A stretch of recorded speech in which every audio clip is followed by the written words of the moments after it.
Welcome to our introduction to GloVe embeddings.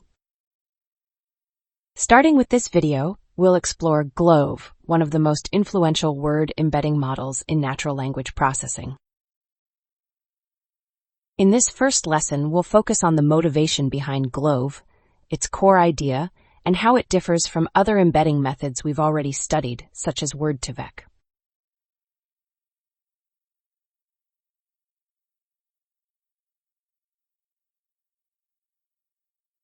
So far, we've covered several deep learning-based word embedding techniques, including NPLM, Word2Vec, and FastText.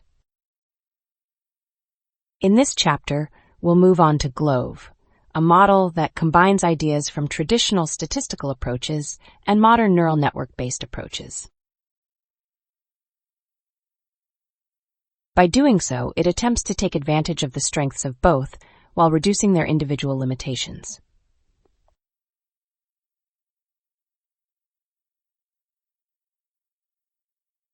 Let's begin with a high-level overview of GloVe. GloVe was introduced in 2014 by researchers at Stanford University. The name stands for Global Vectors for Word Representation. The key idea behind GloVe is to combine two major families of word embedding methods, global matrix factorization methods and local context window methods. Unlike models that learn only from local context samples, GloVe leverages global statistical information by learning from the non-zero entries of a word co-occurrence matrix. That's why the authors name the model Global Vectors, or GloVe.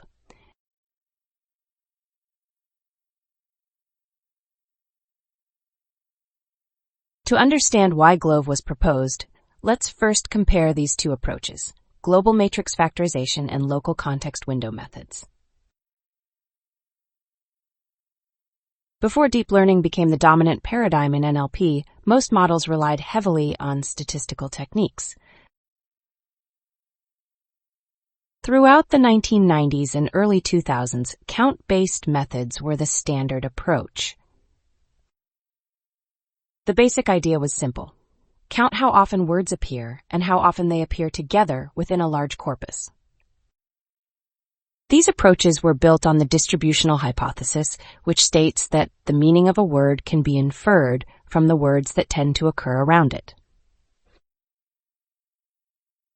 In other words, words that appear in similar contexts tend to have similar meanings. Researchers attempted to capture this idea mathematically by constructing large statistical matrices and analyzing word occurrence patterns. Some representative count-based methods include TF-IDF, co-occurrence matrices, PPMI, and latent semantic analysis, or LSA. Since this course focuses primarily on deep learning for NLP, we won't dive deeply into these techniques. Instead, let's briefly review their main characteristics.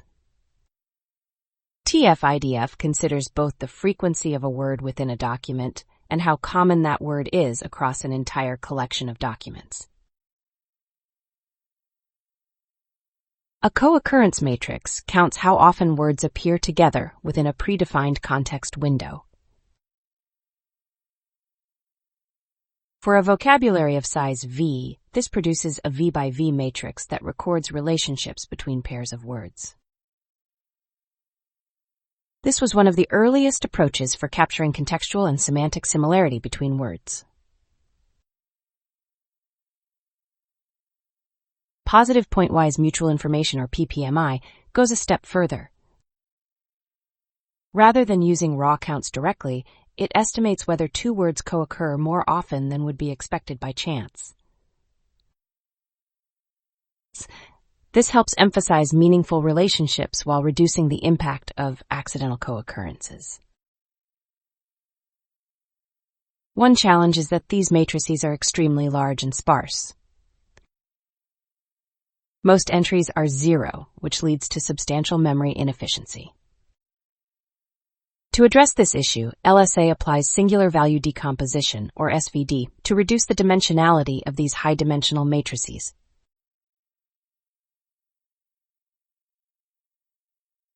The resulting lower-dimensional vectors can then be used as word embeddings.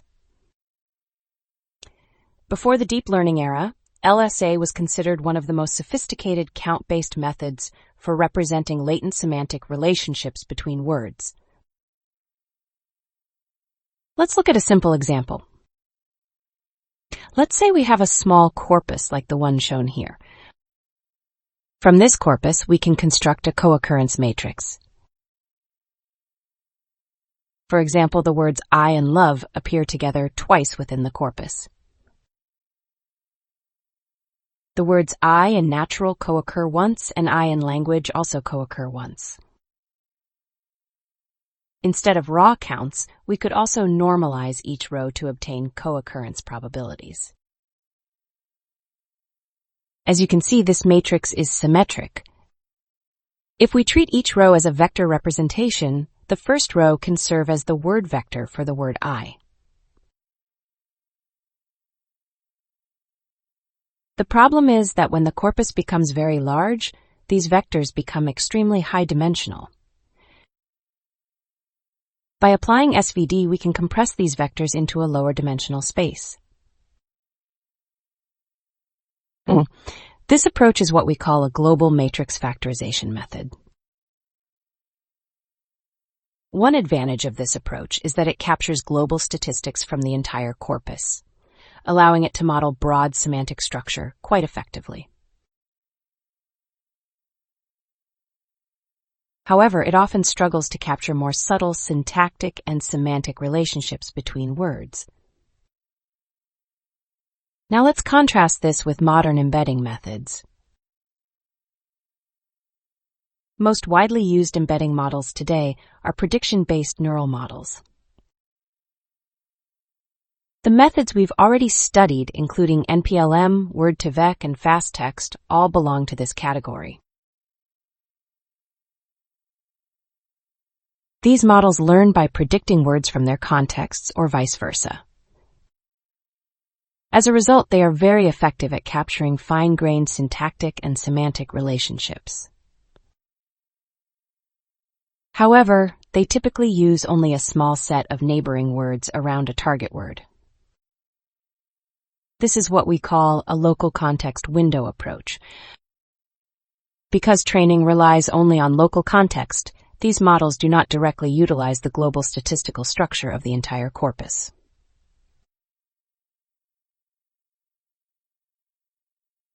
As a result, they may miss broader contextual information. Notice that the strengths and weaknesses of these two approaches are complementary. Count-based methods capture global statistics well, but often miss fine-grained relationships. Prediction-based methods capture detailed relationships well, but rely only on local context. GloVe was proposed to bridge this gap. It combines the strengths of both approaches into a single framework. The goal is to preserve the ability of prediction-based models to learn subtle semantic and syntactic relationships while also incorporating the global statistical information used by traditional count-based methods. This idea lies at the heart of GloVe.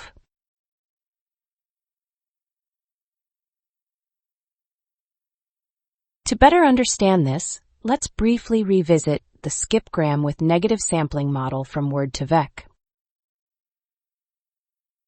In skip-gram, a target word and a context word are provided as inputs. After passing through the embedding layers, each word is represented by an embedding vector.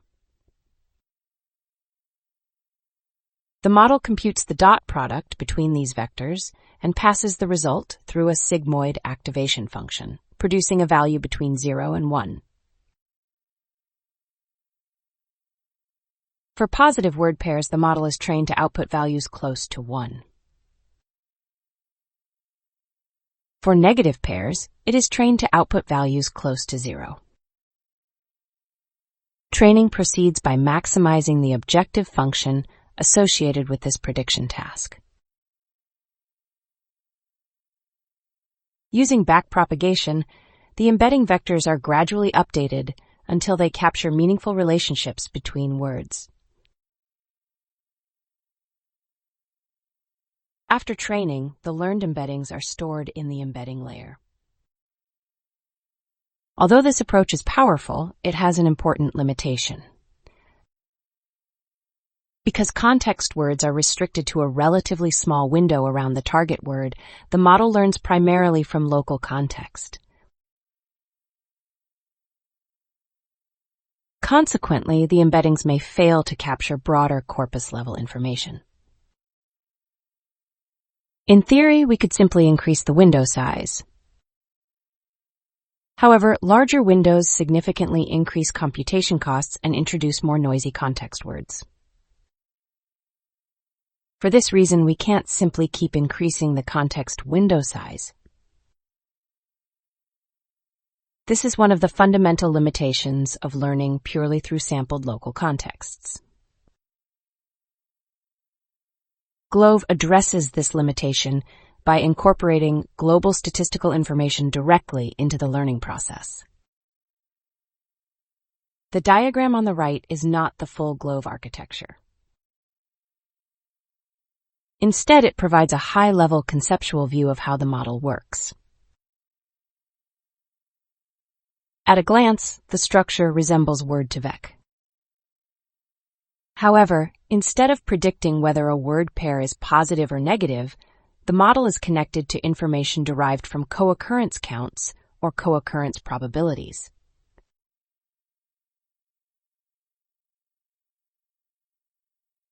The key objective is to learn embeddings such that the dot product of the target and context word vectors reflects the logarithm of their co-occurrence probability.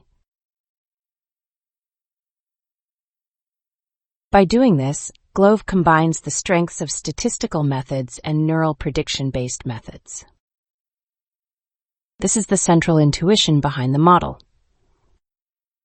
From this intuition, the GloVe objective function can be derived.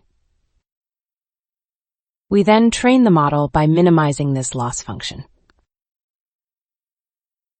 During training, backpropagation updates the embedding vectors so that the model better matches the observed co-occurrence statistics.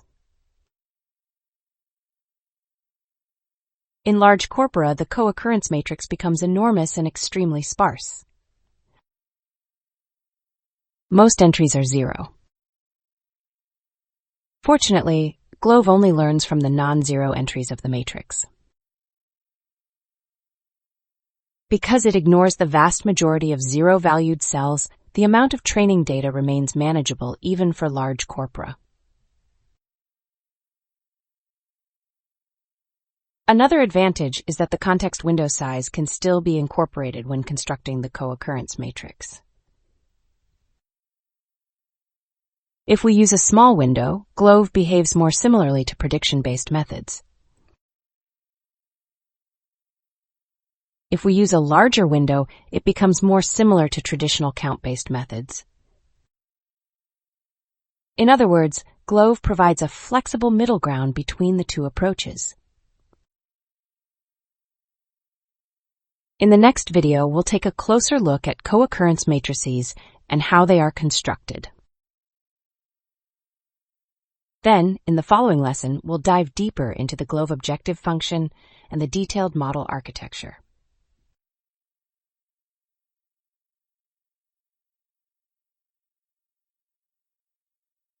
So far, we've covered the motivation, background, and core intuition behind GloVe. Thank you for watching, and I'll see you in the next lesson.